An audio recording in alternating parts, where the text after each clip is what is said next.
Manx Radio Podcasts, powered by Shaw. Hello and welcome to the Women's Day podcast, a selection of all our best bits from the last 5 days. And this week we've talked about the pressure on men to look good, how the police are tackling domestic abuse on the Isle of Man, and we were joined by an inspiring woman who says she never lets her disability get in the way of her dreams or ambitions. We also went along to the opening of Sleeping Angel Wood, a place of reflection for parents who've lost a baby, be it through miscarriage, stillbirth or very early on in life. But first, why not start this podcast with some music?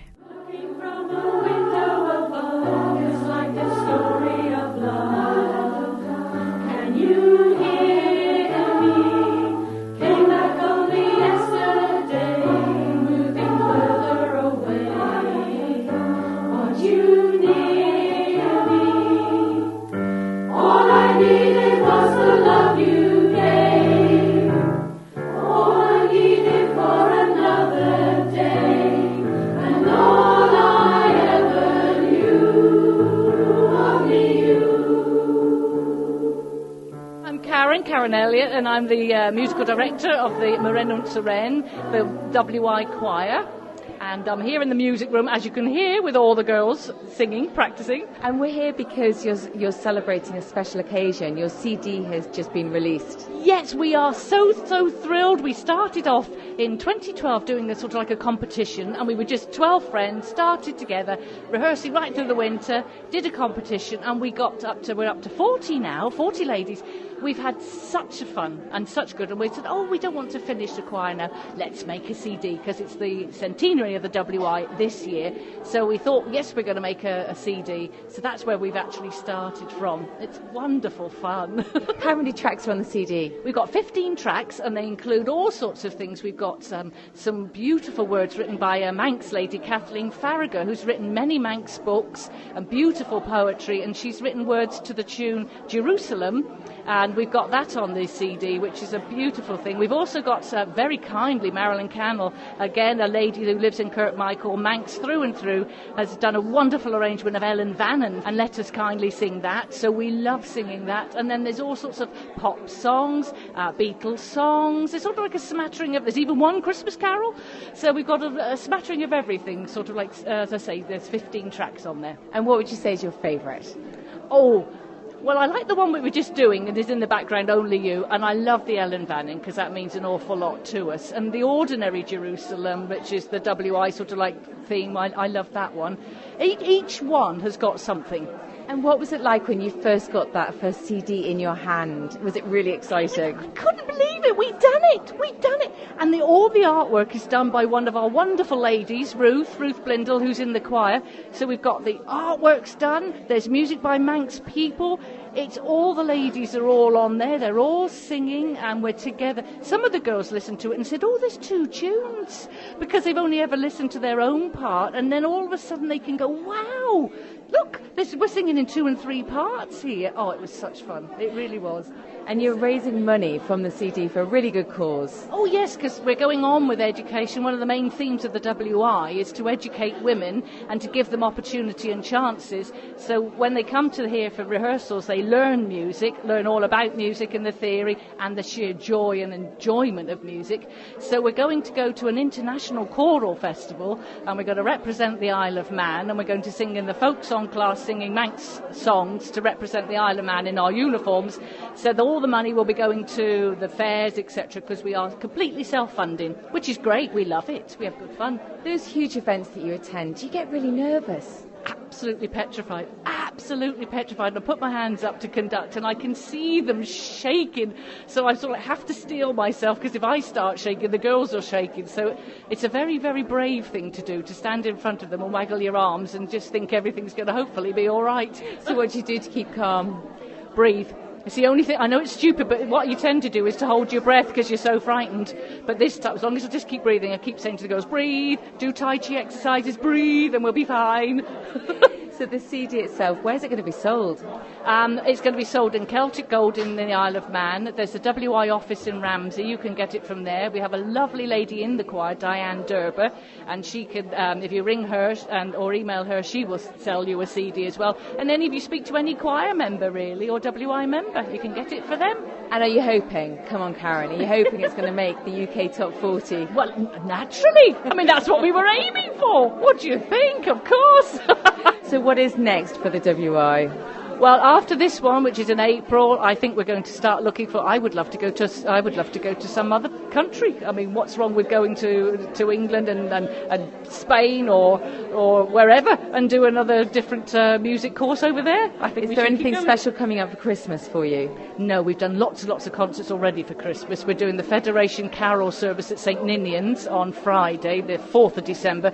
We're at Port Erin on the 6th of December on Sunday. We're doing carol singing for hospice. And we're doing carol singing for the WI at Tynwald Mills. And then we can have a break. Do you ever get fed up of singing? Never, never. I sing all the time, all the time.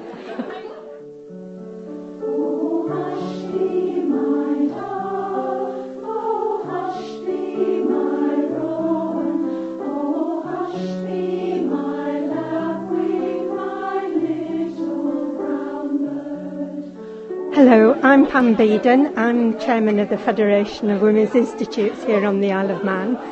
I am so proud to be here tonight for the launch of the choir CD. As far as I'm aware, no other choir that entered the national competition last year has made a CD, and therefore we believe we're the first. So from where we come from 3 years ago to where we are now is nothing short of amazing. Would you say that this is a lot to do with Karen's enthusiasm? Oh, it is. I've spoken to members who joined recently, and they just talk about how much fun choir practices are, and it epitomises what the WI is all about, fun and friendship.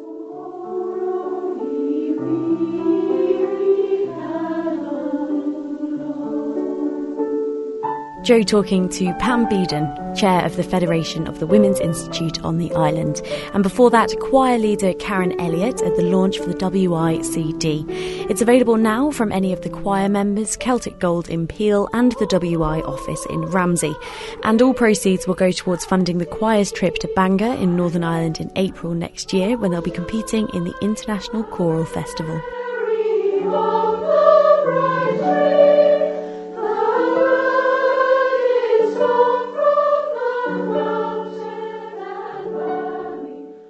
Well, our guest today was born premature at just 24 weeks.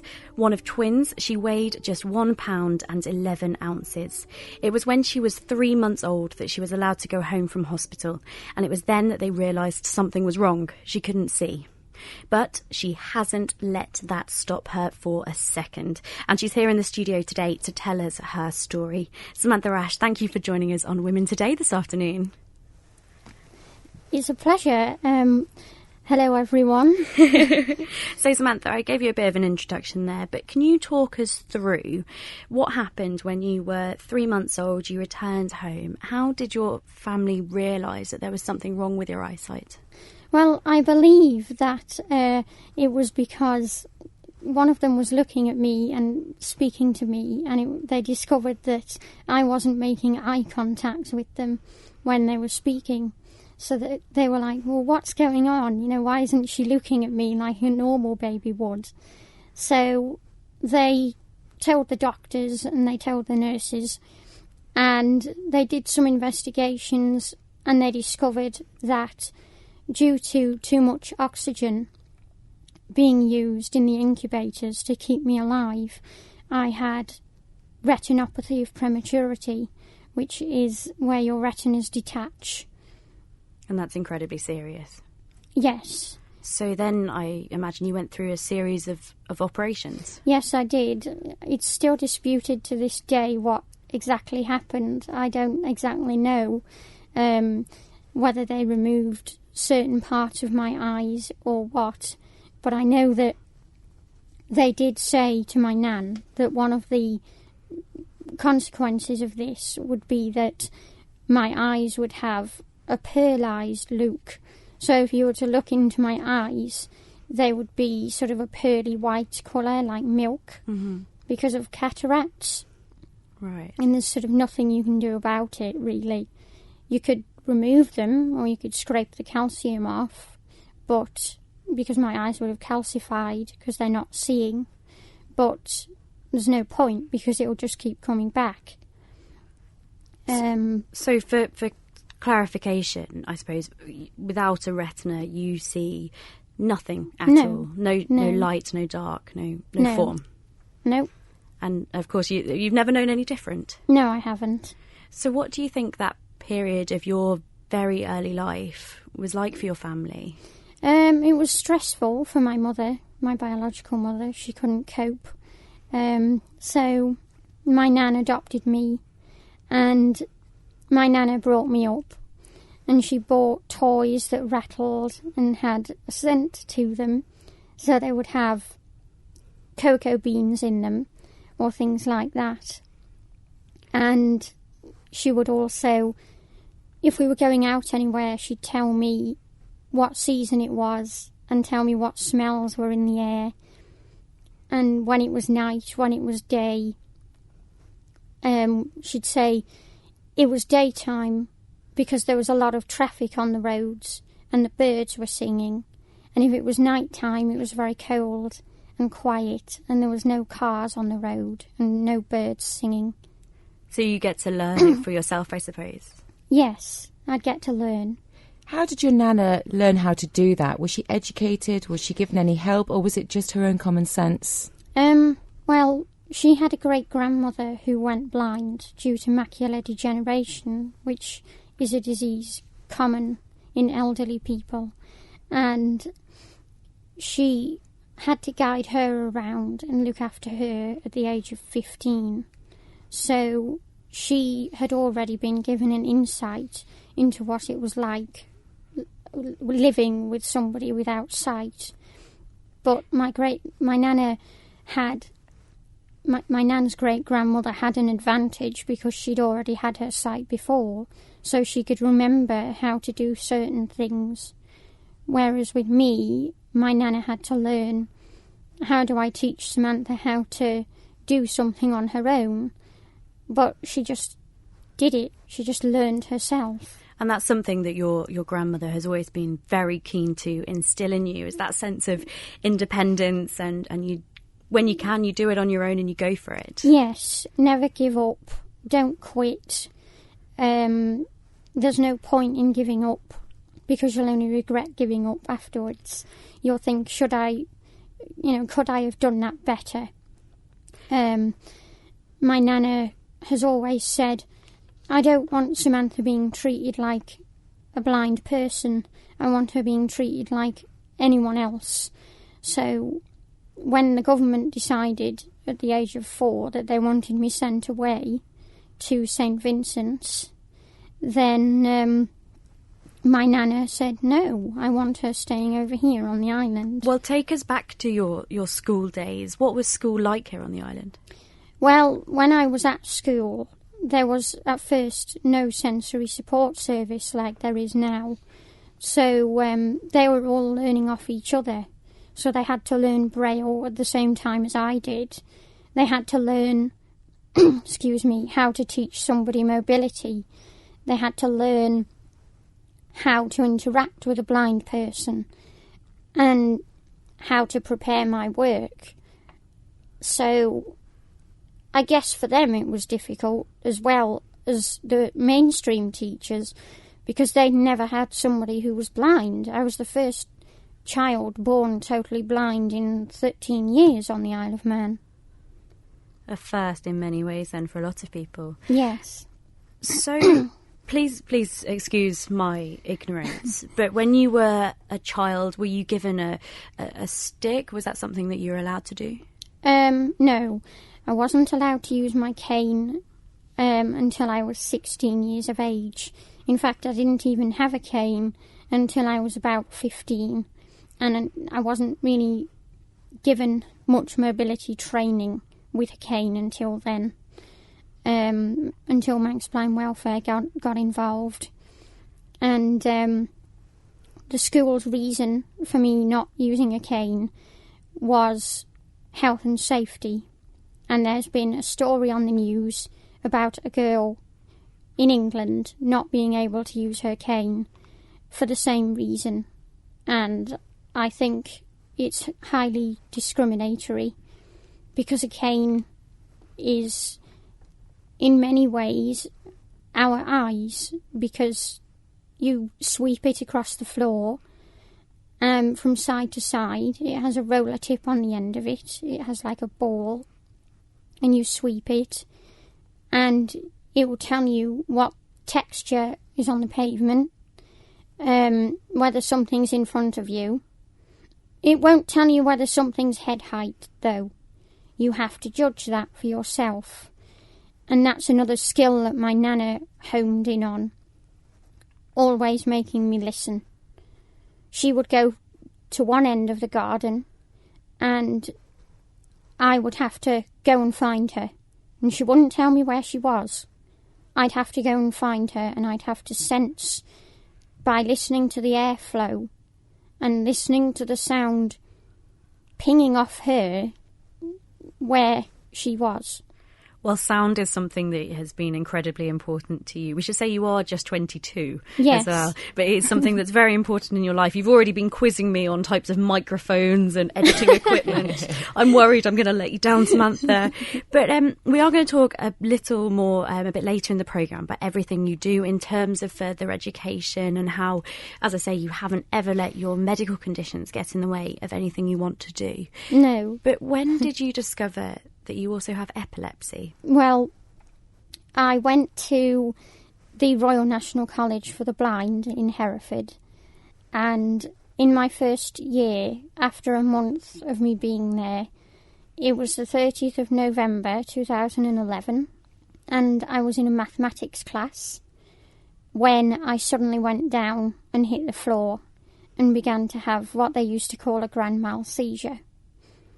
And I didn't know anything about this until later on. Now, I used my recording device in lectures, so unfortunately, or should I say fortunately, I got the whole thing on record. And the nurse, when I came round, said, "Oh, you just fainted. Do you know what made you faint?" And she wasn't there to see the whole seizure at the time.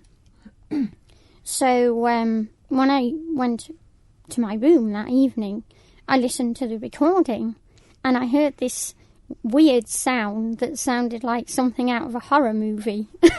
And I was like, what is this?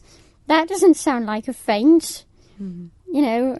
And then I heard all this moving around and irregular, heavy breathing, and I thought, that does not sound like a faint at all. And I didn't know what it was. And then my nana said to me, because she looked at me on Skype that night, and she said, "You look like you've been beaten up. You know, what's wrong?" I said, "Nothing, I haven't done anything." And she said, "But you've got bruises on you and everything."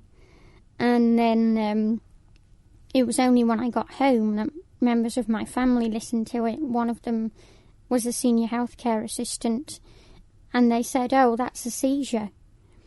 And then my nana took the recording back to college, and she said, "If this happens again, I want her admitted."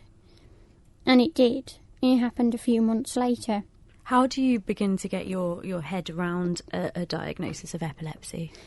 Well, after the second seizure, which was worse because I banged my head on the floor when I went down, and it was a hard floor.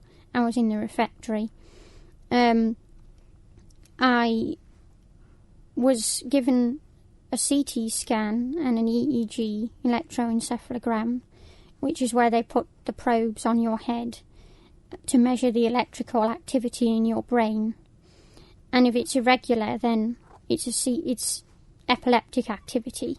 And if it's not irregular, then it's normal. And mine did pick up irregular patterns of electrical activity on the right side of my brain. And the letter was sent home concluding that I have epilepsy. I expected it coming.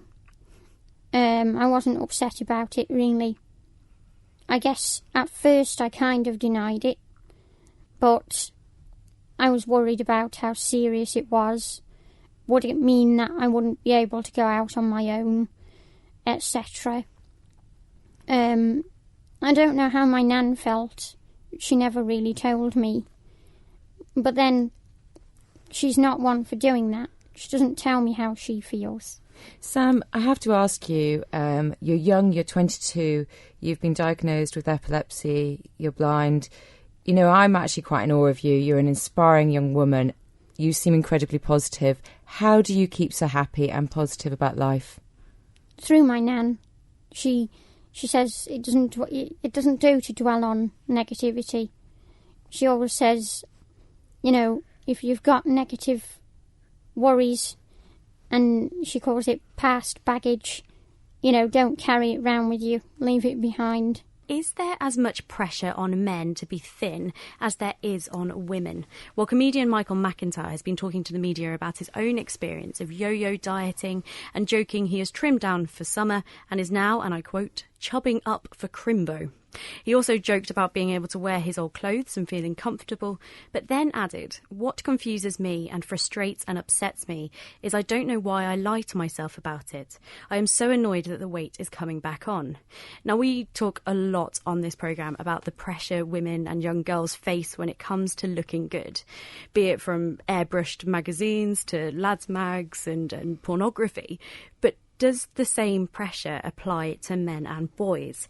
We'd love to hear your thoughts and experiences on this one. You can email womentoday@manxradio.com. You can text 166 177. Of course, you can go to the Facebook page or Twitter as well. I think it's right that we go to a man first on this one, and handily we have Ed Oldham with us today. Ed, do you think there is pressure on you to be thin?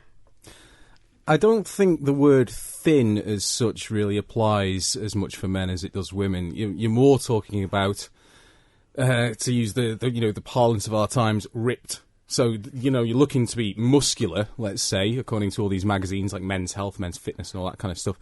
So you're looking to have like muscular bulk, but also be, you know, have a six-pack and all this kind of stuff. And I wouldn't say that I necessarily feel under pressure to look like that at all, because well, A, not everyone wants to, and B, not everyone can, and C, it's all well and good, you know, looking, supposedly appearing healthy, but you're not necessarily healthy underneath because of what it can take to end up looking like that. Joe, you're nodding. You obviously agree. Yeah, I agree with what you're saying there. I don't think it's the fact that men need to look slim, but I love the word ripped because you're right, it's the word we probably should be using. But yeah, toned definitely by going to the gym maybe, because you hear a lot of guys going to the gym, but I guess it's quite intimidating as well for lads going to the gym, because you see some that are lifting these ridiculous amounts of weights, and you know, it's not always very good for you to do that either, because of course it causes a lot of stress on the body if, you know, you're not supposed to be doing it. But yeah, I think that I think for men, there is pressure there more so now. And I can talk about as an experience from my past where I did run a weight loss group, because I saw more and more men coming to the weight loss groups. And a lot of them were referrals from the doctors, actually. So it was more for health benefits, but especially also because they came with their wives. And so the weight loss group that I worked for also changed their advertising, because they based it a lot in the past on women losing weight. And then suddenly men were appearing in the adverts. See, that's the thing that gets me when you talk about advertising. And I think when it comes to pressure, when we talk about it from our own personal experiences, and I think a lot of that comes from advertising, and a lot of it comes from people wanting to sell you products. And I think this goes for men as well, like protein shakes and all that kind of equipment that you need in order to lose weight as well. It's all those things that go alongside it. And I just get a bit annoyed, I suppose, by that combination of doing something for yourself that is healthy and probably for the best, but then also being pressured into it from a commercial point of view of people just wanting to sell you things. Well, people want to sell you things all the time, and a lot of advertising is based on preying on your fears and insecurities. You know, it's obviously apparent with what you've spoken about with women in the past, with anything from makeup to fashion to all these sorts of things. But it happens in so many different walks of life. You know, advertising tries to make people worried or scared, because I think they're more inclined then to go and buy this product that supposedly will help them in some way. Do you think we as women put pressure on men to look a certain way, Jo? I think that is totally dependent on your relationship. And I know that a lot of men get very fearful of when their wife has lost a lot of weight. And sometimes I've heard it again from my past where the wife is saying that they actually wish that their husband would join them. But I've also heard it naturally because the wife is losing weight. She's cooking that way that the man does tend to lose weight. I don't think we set out to put a lot of pressure on men to lose weight. I think that, as you say, comes from advertising, but I think it more so comes from maybe your mates, you know, whether you're young or you're old, because in actual fact, I'm seeing it now with my son's age group that it's 11. I couldn't believe it. My son stuck his tummy, he's stick thin, and he stuck his tummy out the other day and went, look, I'm getting fat. And I was like, oh my goodness me, I just ignored it. But a lot of his boyfriends are, you know, they're dressing more, they're more conscious of what they're wearing than my brothers ever were at 11, or they're styling their hair more, and, you know, they're looking at these footballers and they want to be like them. That happens anyway, that's natural. I think what's changed these days is that there's a lot more of this emphasis, like say, on sort of gym fitness. You know, sport is everywhere and all pervading these days as well, obviously, and we're in an age now where a lot of footballers are built like rugby players used to be built. A lot of rugby players are built like, I don't know, bodybuilders probably. The way that sport has changed over the years has had a huge impact on that. And of course, also associated with all this is that, you know, if you're big and muscly, then it means that you're more manly and all this kind of stuff as well. We still, unfortunately, have to deal with stereotypes like that have been going on for who knows how long. Jo, you mentioned your son, and I think in the past we've talked a lot about young girls and the pressure on them. Do you think we kind of dismiss the pressure on young men and just kind of pretend it's almost not there and not take it as seriously as we do young women? I absolutely do think that. I really do. I think that, you know, boys don't get talked about a lot when it comes to that pressure of having to look good, of having to be, you know, looking sporty and being sporty as well. Mm-hmm. You know, even at school, I think the less sporty kids that are boys get left out of things too. I think it's really interesting from my group of friends when we left school and suddenly the boys didn't have to do gym or PE a certain number of times a week, and that they all kind of stopped for a while. And then it was only, I suppose, when we were second year, third year at university that suddenly they picked it up again. And I think it's really interesting when you stop being forced to do it, that maybe it takes you a little bit of time to get back into it. It can do if it's not part of your life anyway, I would say. You know, if you didn't do out of school sport, then that would probably be the case, yeah. Anthony Allen, I'm intrigued what you think about this one. Is there pressure on men to be as thin as the pressure on women? I can only speak for myself personally. I think there's pressure on me to be thin, but maybe that's the pressure I put on myself because I know that I am more overweight than I would like to be. I was speaking to Jo earlier, and she's given me a couple of good tips. I was giving you free weight loss advice. that I hope to put into practice because probably like most men, I'd like to be less heavy than I currently am. We've had a text in that says, Dear Kate, Jo and Ed, and I'm assuming they extend their welcome to you, Anthony. It is an interesting notion that men would want to be thin, they're saying. In fact, as a lean man who has always been from a young man now into my 50s, I've always, to the contrary, wanted to add some weight. The alpha male is expected to be toned and buff. I've always found it insulting when people say you are so skinny, especially when the inclination from observation is to say, wow, aren't you fat?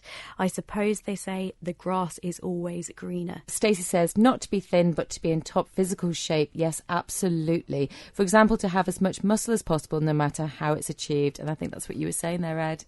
What's that? That is the pressure. Yeah, of course it is. Of course, like I said, it's to be this sort of hulking mass with, six-pack down the front and shaped like an inverted triangle. That seems to be the way to go these days. Well, Mark also says, to be honest, weight is not a big issue. It's how you feel about yourself and not what others think. I have actually lost a small amount of weight but feel healthy and good about it for myself only. Women Today, brought to you by citywing.com for your next flight away. Now, if you see a police officer today, you may notice that they're wearing a white ribbon, because the Isle of Man Constabulary has become the first organisation in the island to make a public show of support for the White Ribbon campaign, an international move to end domestic violence.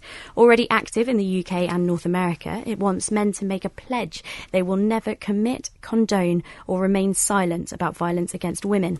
Well, I've been speaking to the Constabulary's domestic abuse coordinator, Leanne Cullivan, to find out more. She works as the link between the police, social services, where she's actually based, and the public to ensure that all information is shared between social services, health and education. And first of all, I asked Leanne how they define domestic abuse within the police force. When we're looking at domestic abuse from a police point of view, we're looking at any incident of physical violence towards another person, but it also goes into a number of different areas, including psychological abuse, emotional, sexual and even financial abuse. We define that as any person or partnership who are over the age of 16, who are in a relationship, who have been in a relationship, or who are family members, regardless of sexuality or gender. And that's how we define a domestic abuse incident. I imagine, from your point of view, that physical abuse is perhaps easier to prove, or you have more evidence than something like psychological abuse. Absolutely, and physical abuse is the easiest thing for everybody to see. It doesn't mean to say that it's any worse. In fact, it's often quite a short-term thing compared with years of abuse, which is controlling in nature or psychological, and it's more difficult for the individual to spot as well as for other persons. So yeah, it is harder to deal with, but we do have cases of it. What do you see on a kind of day-to-day basis then here on the island? A number of different incidents, really. We can have a fight between a married couple that's resulted in injuries to one or both, and that's in the simplest of forums, really. Then we can see, the couple may or may not have children, so that takes us in one direction or the other. It may be a person who's reporting years of sort of financial control by their partner. They're not allowed access to money, they're not allowed access to property documents and things like that. It can be abuse from a 16-year-old teenager who is acting out a bit to their parents and is causing trouble and is becoming violent on occasion. It's really, really broad, and it's really, really frequent. It's much more frequent than I think many people understand. Is it possible to predict the kind of next case that will come in, or predict that it hasn't finished for a couple or a family? When we have a case, certainly from a police point of view, the officers who would attend would complete a risk assessment on the couple. Their information is stored with us. Whether they choose to do anything about it, which is take it towards prosecution or any proceedings, or whether they don't, we do store it, and we do keep hold of it. And we do issue a marker of sorts for the police so that they understand that if they have cause to deal with a person again, there has been a domestic incident, whether they're the victim or the perpetrator in that instance. We know that something has happened, and it may well be quite a stressful environment that we're entering into for any other matter. So it's recorded, but it's very carefully risk assessed, and we have 4 levels of assessment. One is standard, and standard doesn't mean no risk, but it means the lowest of the risks. Then we have medium, high and very high. Risk is based around lots and lots of different, really quite intrusive questions that we have to ask, but we do it for the protection and welfare of the person and of the family. And it can be as a result of frequent incidents of a very low level, but many over a couple of weeks or months, or it can be as a result of one particularly violent and serious incident, and they can both score very high, but they're completely different, and it's just about assessing and managing the risk, because obviously we can't take it away ultimately. Am I right in thinking the reporting rates of domestic abuse incidents are actually on the up? Absolutely. In the last year, we had 298 reports of domestic abuse.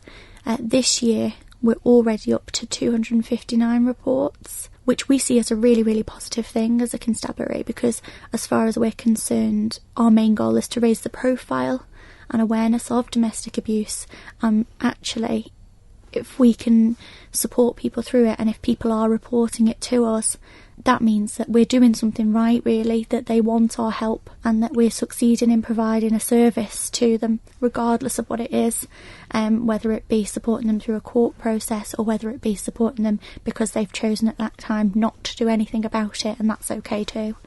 Of course, though, when we talk about people coming forward with statements or claims, we do have to remember the mantra, innocent until proven guilty. And I just wonder how much you worry that as the profile of something like this is raised, that more people come forward with false accusations. That's always something to be considered in all aspects of our job as police, really. It isn't too much of a worry because I think we get things right, and ultimately we try to do what's best for the person who's asking for our help.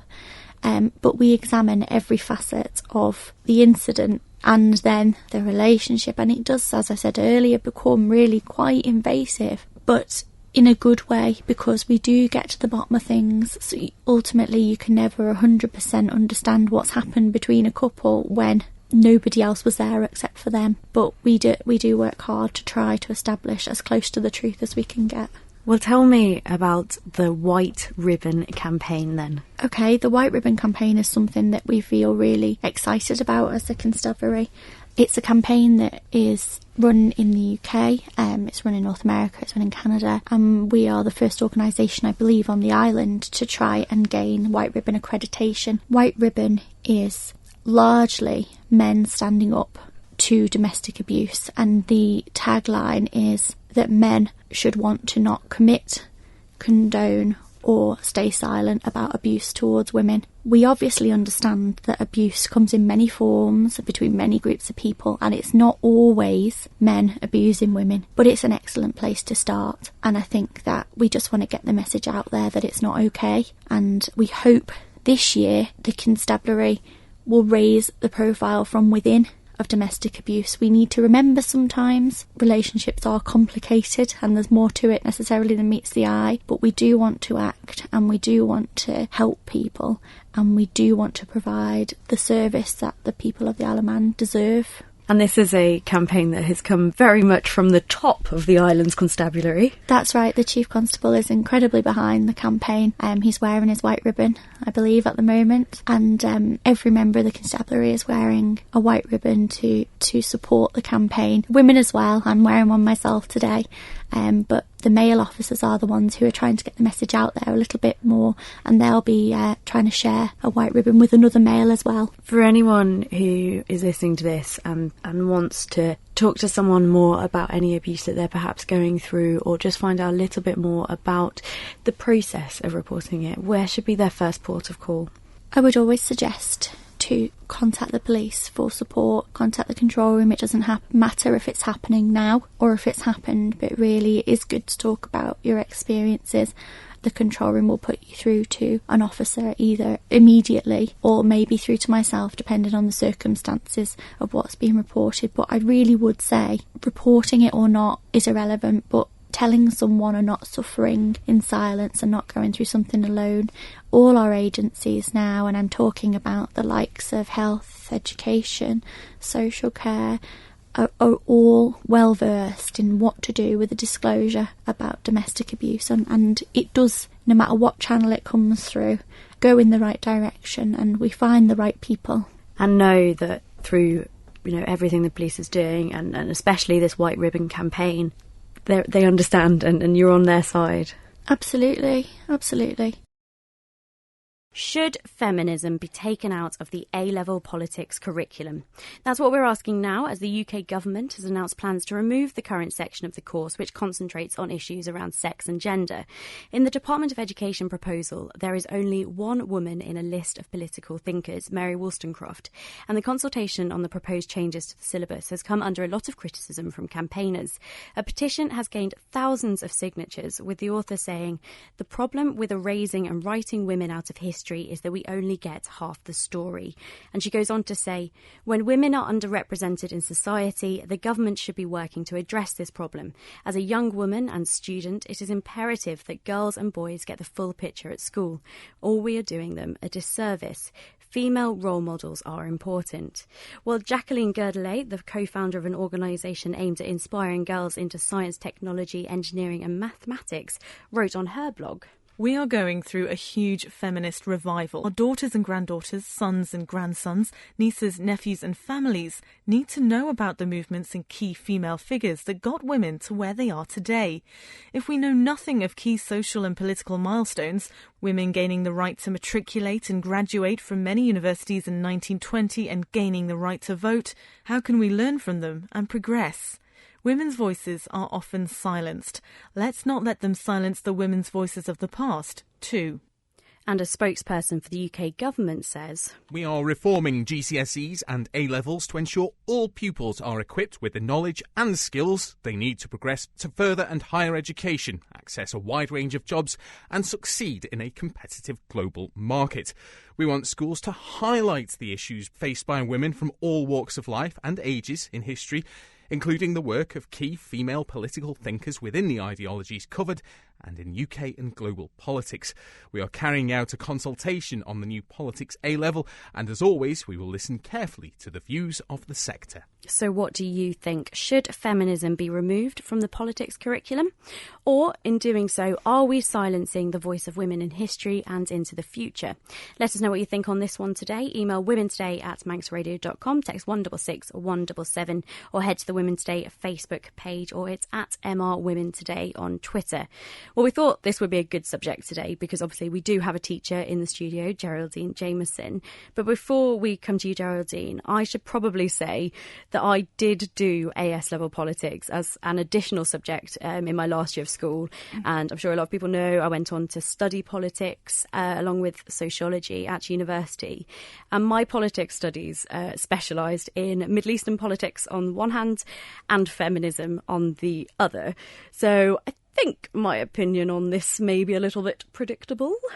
Joe, what do you think? OK, so I'm surrounded by two very, very strong women, so I hope you're feeling sorry for me at this point. You're a strong woman yourself. I'm a strong woman, but when it comes to this subject, I ain't that strong. Should feminism be removed from the syllabus then, Joe? I don't think it should be entirely removed from the syllabus. However, I think it needs to be pointed more into history as a subject rather than politics. My view is that, feminism has done an awful lot in the past to bring women forward into the future and to be able to have their vote. And, and I totally understand that. Can I just say at this point that I'm very happily sitting on the fence because I'm not a strong feminist. You wuss. You know what worries me a lot is that in actual fact, a lot of the time this programme is called like a man-hating programme. It's because we talk about women and we talk about female issues. We also talk about equality because we bring men into a lot of the subjects and say it's not always happening to women. And that's where I come in. I'm quite happy as long as we are equal. But I'm also one of those that, do you know what? I'm happy bringing my kids up, standing in a kitchen, cooking for them, putting them to bed and not having to go out to work. I'm not a strong feminist, I have to say. I've said this before, Joe. I think you are a feminist. I just don't think you like or want to put that label on yourself. Because you believe in equality, you believe that men and women are equal. And for me, that is what feminism is about. But we're talking here about a school curriculum. Should feminism be taken out of it? And I think it's quite ironic, really, that they're asking that when there is only one female political thinker on the list, to even then think that we should remove feminism when you can clearly see it's not equal now. OK, so to turn that round, do we study manism? Because the rest of it is, though. But you've got, I think it's a list of 7, 1 woman, 6 men on this list of political thinkers. I think there is a place to hear the voice of women, both historically and women of the future. And there's a phrase that's often used when we talk about this kind of thing, and it's you can only be what you see. And I really think that's incredibly important, particularly within schools, to reinforce that. You can only be what you see. And if you're not seeing equality within your school board, then you can't be it. So do we need to be talking about feminism in both politics and history? We need to be talking about women in both politics and history. I agree with that. I do understand that because there are very strong figures from the past and at the moment, obviously, in politics. And maybe, Geraldine, you say maybe not enough women in politics. But, Yeah, I don't think this is my strongest subject to talk about. I'm going to be absolutely honest with you and say I'm pretty easygoing with it and say, I do believe that there is a place to talk about men and women in politics and history. I think we're saying the same thing then, if there's a place for men and women. Yeah, but do you know what? I don't think there should be such a huge uproar about it. I think that we should recognise, but it shouldn't be a topic in itself. What do you think, Geraldine? Well, I think in politics and in history you'll have studies about racial discrimination. So why can't we have studies then about female discrimination? Also, I think for thousands of years, unfortunately, we've had patriarchal society. We did actually have matriarchal society before that, and it is because we've had this bias for this length of time that we consider these studies not as important as others. For me, because the issue is still there of gender inequality, then it is something that we have to look at and examine. But do we not think that men get discriminated at any time? Of course. But that's where we have equality and where we need equality. I mean, that if we have these major issues that still exist of, as I've said, racial inequality, female inequality, also perhaps sexual orientation inequality. There are all sorts of equalities out there that are studied in politics, and quite rightly so, because these are the major aspects and issues that influence opinions and attitudes, and it is still a relevant issue today. According to the UN studies, in 37 countries, there are less than 10% of women in any parliamentary position, and the Isle of Man is one of those states. So it is obviously a very real issue.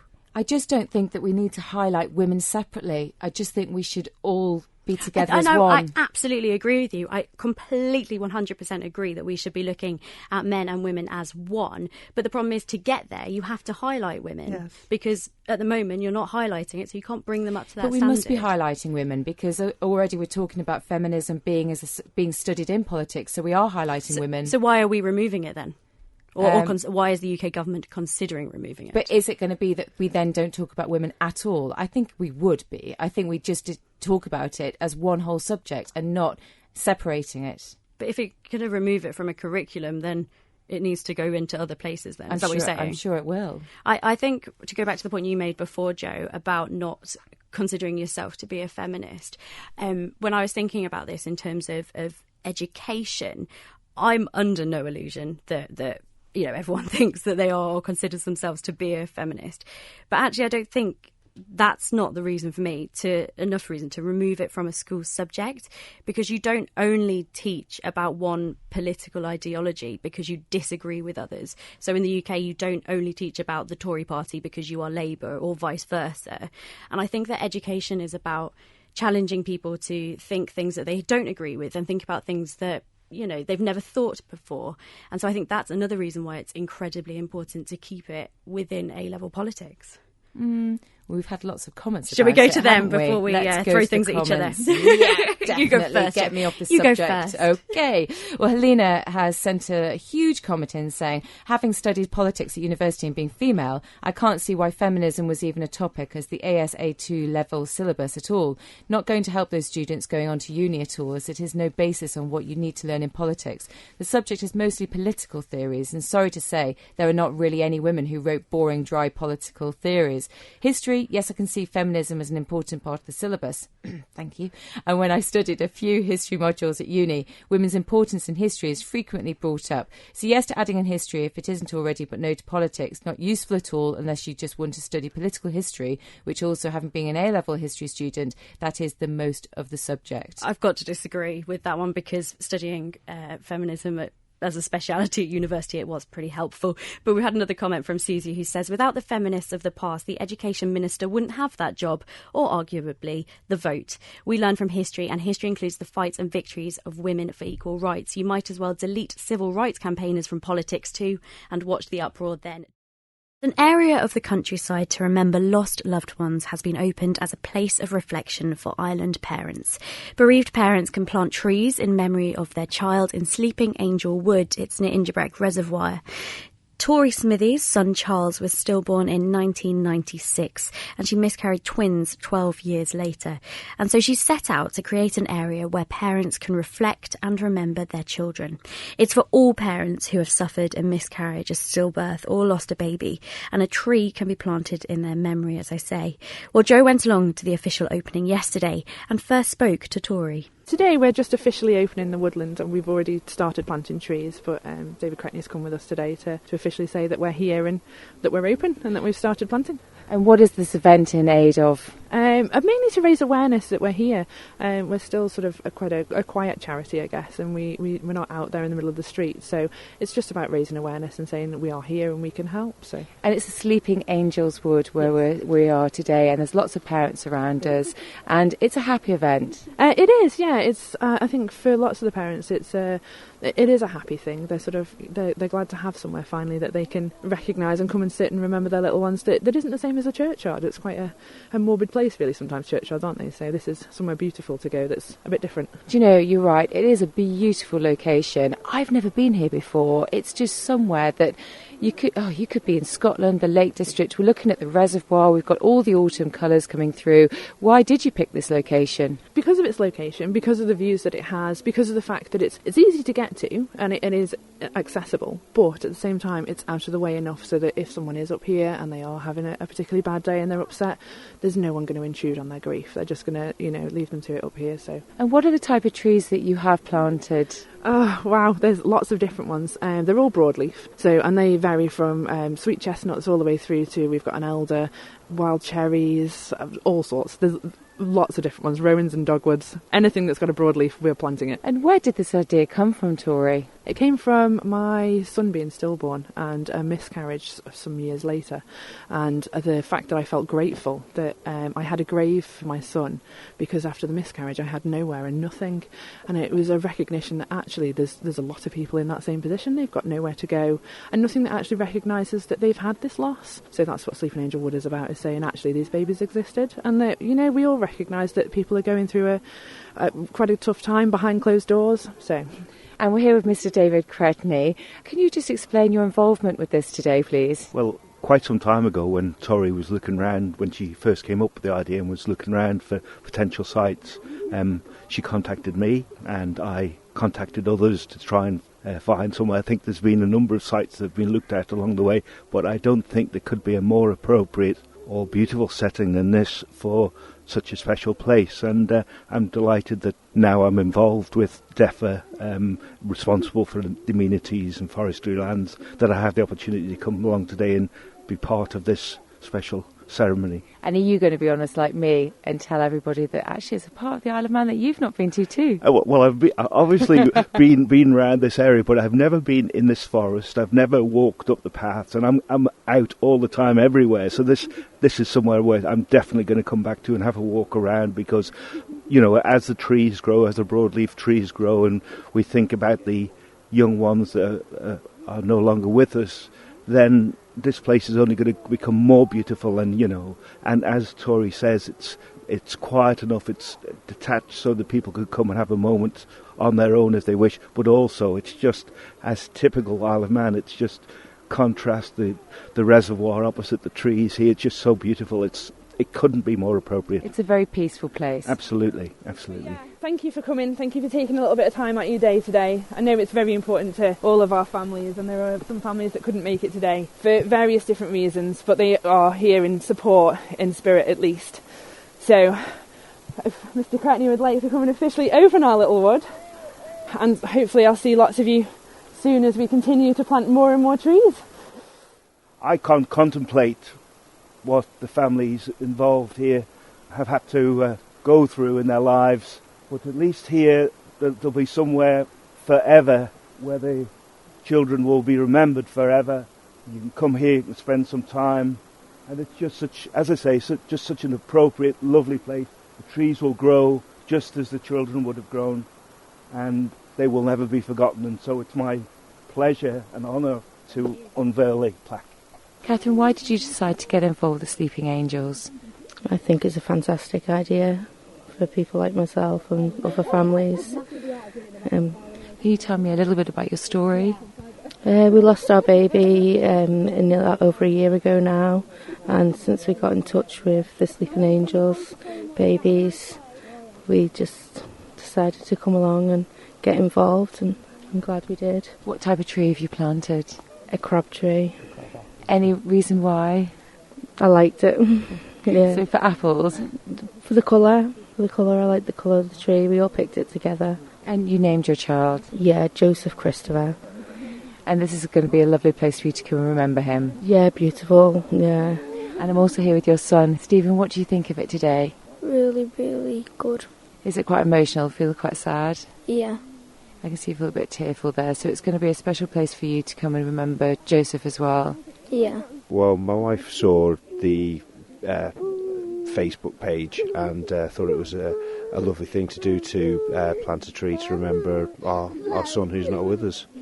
So that you've got somewhere where you plant a new seed of life and you can come and remember him by. It is a beautiful, beautiful place and really very peaceful as well. Mm-hmm. How much time do you think you'll spend up here? I think we'll come quite a lot because the boys like being outdoors or two here, and we'll bring the dog, and then we can maybe bring a picnic and come and sit up here and enjoy the views. And we've got a brother here. What's your name? Oliver. And Oliver, do you know why you're here today? To remember Leo. And what do you think of it as a place? It's magical. It's very, very special, isn't it? Yes, it is. And would you like to spend some time here remembering Leo? Yeah. So I'm back with Tori now, and we've unveiled the plaque and we've spoken to lots of parents. It's been a really, really lovely morning. It has, yeah. It's been nice to catch up with a lot of them. Some of them we only see as they come and plant, and then we don't really see them much. We talk to them a lot through Facebook and messaging, but we don't actually get to see them all together. So it's nice to have them all up here, and it was nice to see them all wander off and go and check on their trees as well. That was really cute to see that they go and check and look at their plaques. And quite a lot of parents speaking to me just said what a wonderful job that you have done. Well, it was needed. Somebody had to do it, and I'm glad to be able to help them all out, really. It's something for them, not for me. So. And incredibly rewarding also that you speak to parents, and they've been up here already, they've met each other, and they were actually having a little bit of a social time together. Yeah, it is. It's lovely to get them all together, and I think that's part of what we aimed for with the Wood, was to get them together and put them in touch with each other, because you feel so isolated when you lose a baby that you think you're on your own, and actually this proves that you're not. There's lots of people out there that are going through the same thing. I think that's helpful. So. And so from now you're going to take photos, I hear, each week and see them grow. We are, yes. We're planning to do a time lapse for the parents, a bit of a Christmas present for next year. But our photographer is going to take a picture every week and then put it all together and give it to them next year and say this is what the wood looked like as it grew throughout the year. So I think it'd be nice for them to see it changing in all the different colours and not everything sprouting up and sort of drawing back again. Thanks for downloading the Women's Day podcast. Don't forget, you can always listen to each full programme on demand via manxradio.com or tune in live every weekday just after 2 o'clock. Don't sit in the slow lane. Join the fast lane right now with Shaw's all-new Superfast Plus broadband. Enjoy more bandwidth, amazing speeds and the best value on the island from just £23.95 per month. So don't be left behind. Get a piece of the high-speed action with Superfast Plus broadband from Shaw. For details, visit our stores in Douglas, Ramsey and Port Erin or click shaw.com. Love being Shaw. Terms and conditions apply.